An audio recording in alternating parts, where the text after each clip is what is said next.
Hello friends, how are you all? I am Nupur. I invite you all to my YouTube channel, The Inner World of Science. Today we are going to know about Henrietta Lacks, HeLa cells and the relation between them. This discussion will bring in many facets of biological research, and if you have any questions, please let me know that in the comment section. I would be glad to answer you. So let's start today's discussion. I have had to use HeLa cells many times in my research on diabetes type 2, Graves' disease, or cancer studies. All I knew about the history of these cells was that this immortalized human cell line was created from cancerous tumor tissue of the uterus of Henrietta Lacks. Then, when my son was in high school, in his junior year, his advanced English course included reading of the book named The Immortal Life of Henrietta Lacks by Rebecca Skuld, which was published by Crown Publications. This first non-fiction book by Miss Skuld was one of the best-selling new books of 2010. It dominated the New York Times bestseller list for over 6 years, eventually reaching number 1. The book also won the National Academy of Communications 2011 Best Creative Work of the Year Award to help people understand subjects in science, engineering, or medicine. This first non-fiction book of Miss Skuld was so popular that it dominated the science non-fictional section of the books. So here we come. We are so lucky that my son got the book from his school. Not an electronic PDF, but a glossy paperback as a gift. Bingo! We mother and son together enjoyed the extraordinary life story of Henrietta Lacks. As we read the book, we were swept away by the tide of emotions. There isn't a single person listening to today's audio who hasn't been benefited from Henrietta's cells, which codenamed as HeLa. The book ends by leaving us with a difficult question. Should the entire medical world be compensated for Henrietta's cells? At this point, let's say something quickly. Not only this book, but Skuld herself was not an ordinary person. She failed to pass her class 9, apparently due to irregular attendance. She then attended an alternative high school. Then it was while taking a course at Portland Community College that she first learned about Henrietta Lacks, and Miss Lacks' biography moved her so much that she took up writing, determining to bring it to the public. So Henrietta was a simple pauper. The black woman deprived of the light of education was one of the people at the very bottom of our discriminatory social system. A special type of cell taken from Henrietta's body without her consent or knowledge took biology to another level. These cells have made significant contributions to the development of polio and HPV vaccines, cancer treatment, and AIDS research. Since 2001, several Nobel Prizes have been awarded based on research performed on HeLa cells. Among these are the intriguing link between human papillomavirus and cervical cancer. The Nobel laureate was Harold Zur Hausen, 2008, and the crucial role of the enzyme telomerase in preventing chromosome degradation. Nobel laureate Elizabeth Blackburn, Carol Greider, and Canadian-American biologist Jack Szostak, 2009. So the whole world will remember forever Henrietta's contribution in science. Henrietta's name has been immortalized in the continuous triumph of science. Today, it is my humble venture to revisit with you the discovery of the immortal cells that is comparable to Aladdin's wonderful lamp. Aren't you believing? Wait until you listen to the story. So our story begins in 1951 when racial segregation is firmly entrenched in the crevices of American society. Let me give you an example. Just because she is black, 8-year-old Linda Brown of Topeka, Kansas, has no right to attend an all-white elementary school within walking distance of her home.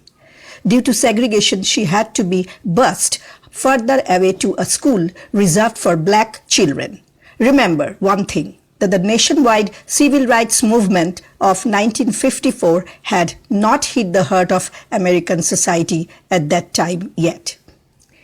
During that very time, 31-year-old African-American Henrietta Lacks used to live in Baltimore, Maryland. She was the young mother of 5 kids, happily married to husband David Lacks, but the ominous clouds started gathering in the sky of the family's fate. One winter day in February, Henrietta came to Johns Hopkins Hospital complaining of unusual vaginal bleeding. Let me tell you something here. At that time, Johns Hopkins was the only clinic in the greater Baltimore area offering free medical care to blacks. Renowned gynecologist Dr. Howard Jones discovered a large suspicious tumor on Henrietta's uterus. Without the knowledge of the patient or any of the patient's family members, the biopsy tissue of Henrietta's tumor was collected by the hospital doctors. A portion of that tissue was routinely sent to a pathology lab for diagnosis. Another tiny penny-sized tissue sample was sent by cervical cancer specialist Richard Tellinde to the tissue culture laboratory of Johns Hopkins researcher Dr. George Otto Guy and his wife Martha Guy. Now, remember, the Guy couple at that point had spent already the previous 30 years trying to find a human cell that could grow indefinitely in the laboratory. In fact, at the root of all, this was George Guy's absolute passion for finding a cure for cancer. He was somehow convinced that once such a human cell line could be discovered, researchers could easily use it as a model to develop cancer therapies and drugs.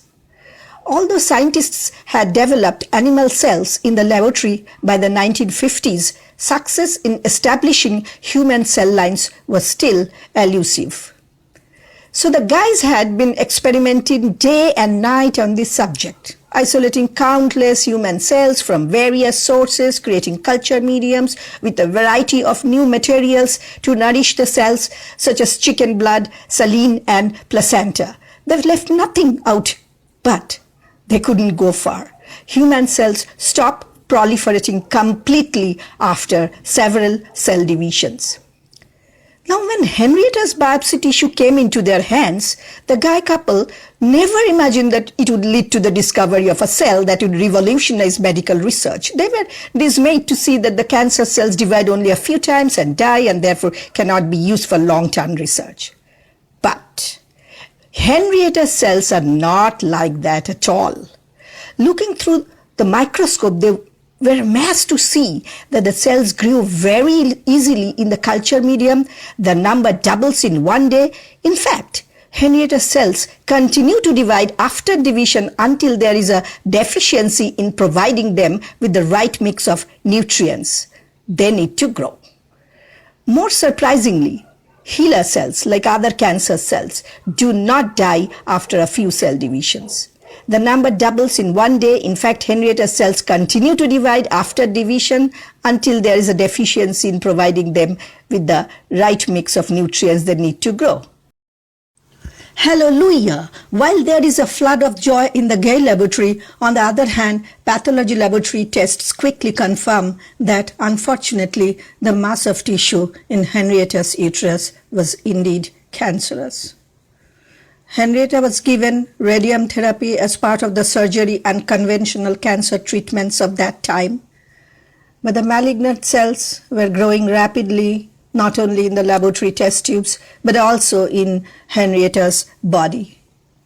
Nothing could stop the deadly disease, and Henrietta died just 8 months later after all efforts failed. On the day of Henrietta's death in October 1951, George Guy appeared on US national television to announce that a new era in medical research had begun. The world's first immortal human cells that live outside the body in the laboratory and can be continuously grown have been found. He also revealed that the source of these cells was a cervical tumor biopsy sample from a patient. George Guy did not want to reveal the name of the donor, so he named the cell line as HeLa cells after the first two letters of Henrietta's name. Listen, it's true that Dr. Guy has never profited from HeLa cells, but he distributed them to other scientists. At that time, immunologist Jonas Salk was working on developing a vaccine against polio at the Tuskegee Institute in Alabama. He needed a lot of cells for this task. Guy happily sent HeLa cells so they could be mass-produced for Salk's experiments. It was found that HeLa cells were easily infected by the poliomyelitis virus, and the infected cells eventually died. Thanks to God's grace, polio vaccine was created in 1954. Since then, HeLa cells have been grown in countless laboratories around the world and now live twice as long outside of Lacks's body as they did inside. HeLa cells have been used for medical research, drug discovery, and various biological testing in humans for nearly 70 years. They have been sent into space. Toxic chemicals, radiation, etc. have been used on them. Ask me why. All in the interest of science. HeLa cells have helped us develop medicine and advance knowledge over the ages. NIH's PubMed database found over 110,000 publications citing the use of HeLa cells between 1953 and 2018. According to Henrietta Lacks' biographer Rebecca Skult, more than 10,000 patents related to HeLa cells have been filed. You will be surprised to know that HeLa cell line is also working as a tool to know important information about the coronavirus that has created an epidemic around the world recently. By now you realize that Henrietta had no chance to know that her body cells had caused a huge stir in medical research. How do we know? Because she died the same year she was diagnosed with cancer. Even her family had not heard of HeLa cells until decades after her death. No news of Henrietta's cells being used for scientific research, the worldwide effort to produce these cells and then use them commercially, has reached the Lacks family. Neither Henrietta's husband nor her children, none received even a fraction of the profits from HeLa cells.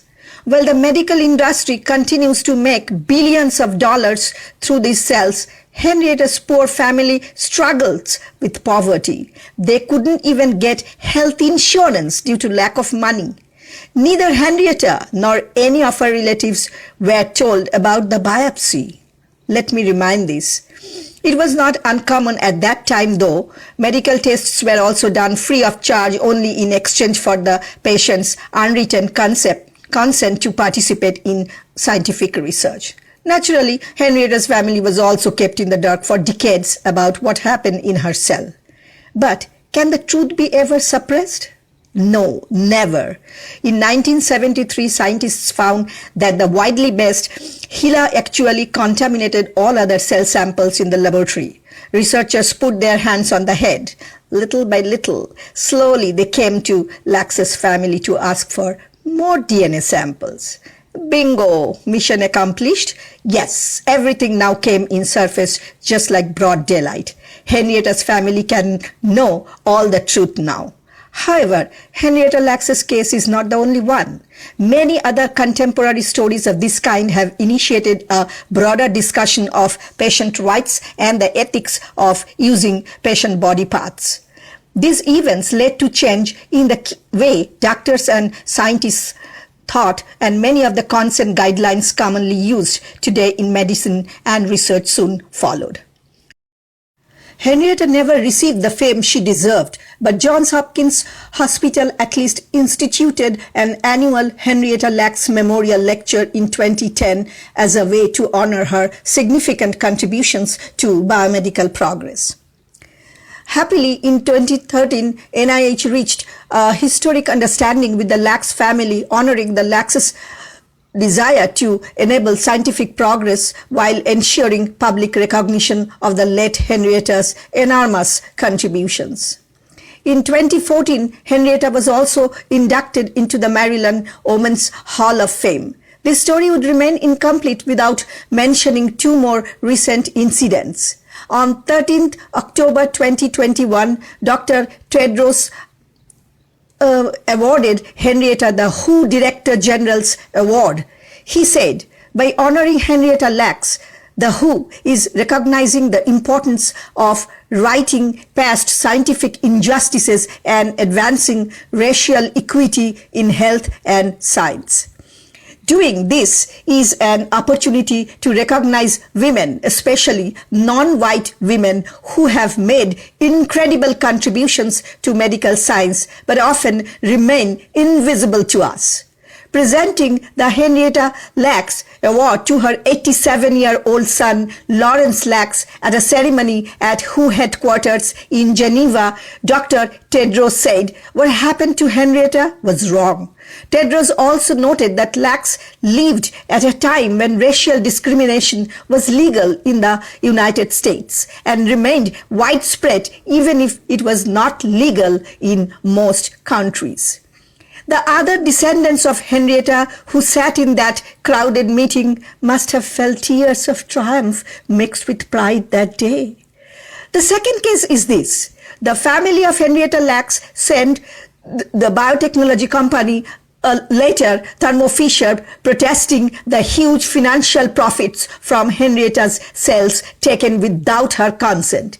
The lawsuit alleges Thermo Fisher Scientific has made millions of dollars in staggering profits using the HeLa cell line over the past several years. But Ms. Lacks's estate and family have never seen a penny of it. Simply put, Thermo Fisher Scientific chose to profit unfairly from Henrietta Lacks. Therefore, all the profits they have earned so far legally belong to the property of Ms. Lacks. Are you surprised? Wait, there are more surprises. Do you know who is representing the Lacks family in this case? Ben Crump. What? The name looks familiar to you? Indeed. Yeah, you got it right. This civil rights lawyer was fighting on behalf of the family of the black man George Floyd during the huge protests in 2020 across the United States against the white police officer Derek Chauvin for killing Floyd. This story doesn't end here. Henrietta is not just HeLa cells, but a real human being made with flesh and blood, and there is much to her story. Henrietta loved to cook. Spaghetti was one of her favorite foods. Henrietta loved to dance, often with one or another of her 5 children on her lap. She was a lovely, warm person. She used to love people, and she used to love to dress up in gorgeous red nail polish and beautiful clothes. This chummy and jovial woman was the heart of all thoughts in the Lacks family. She used to love people so much, so her extended family would gather around her and the door of her house would always be open to people. Alfred Lacks Carter, Henrietta's grandson, thinks the most important thing about HeLa cells is how they have advanced cancer research, a fitting tribute to Henrietta, whose life was extinguished by the deadly disease. Thoughtful Alfred also said that many people have told him that they have been able to have many desired children through in vitro fertilization and that it was possible only with HeLa cells. Yes, it is true that these cells were not taken from Henrietta properly, but HeLa is doing a lot of good for the whole world, and it does not discriminate between the people and races. So, this is the end of today's discussion. Thank you very much everyone for spending your valuable time to listen to my audio. Don't forget to like, comment, share and subscribe to the channel. See you soon on another interesting topic. All be well. Bye-bye.